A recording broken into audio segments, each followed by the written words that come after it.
The AFC leader, who has oversight of the agricultural industry in the National Assembly, made those remarks on Thursday via a press conference held by the party. Ramjattan ventured on to say that the party may very well take its case all the way to the Caribbean Court of Justice, CCJ, if the ruling by the local courts are not favorable to the coalition parties. We feel that the elections petitions by an independent body called the judicial arm is sufficient to deal with all the matters that happened and to scrutinize all the issues that confront it.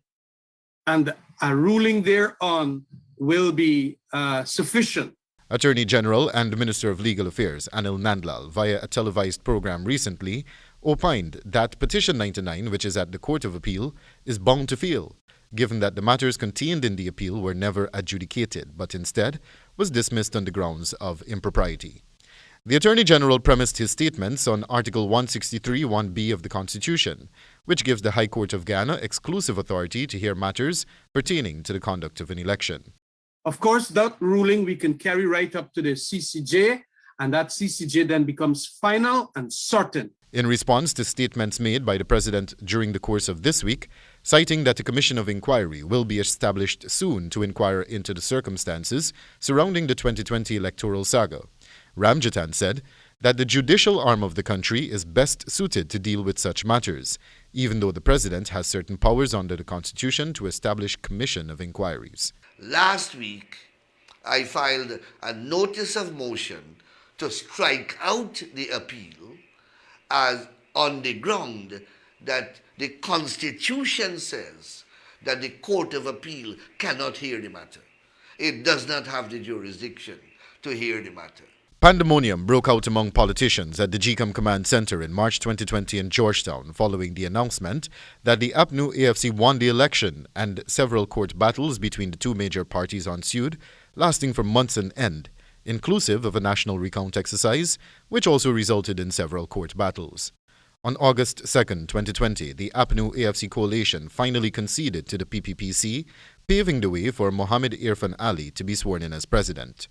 Shortly after, the APNU AFC filed 2 election petitions challenging the results as well as the conduct of the 2020 election.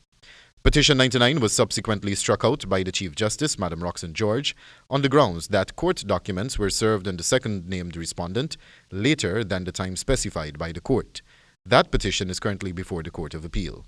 Meanwhile, all parties to Petition 88 recently made their submissions before the Chief Justice at the High Court, and the ruling is expected to be handed down sometime next week, tentatively.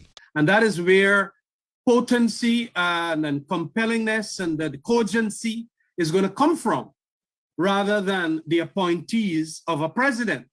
And knowing the PPP and its president, they will, of course, order somebody, people to do the commission of inquiry, and it will not have that intrinsic independence about it.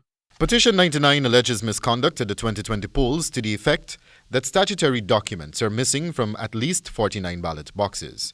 Persons voted on behalf of others, including the dead and those out of jurisdiction, among a host of alleged anomalies.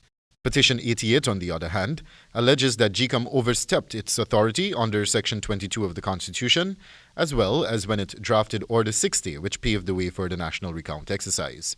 It further alleges that Order 60 itself is invalid. Wendell Badrie, HGP Nightly News.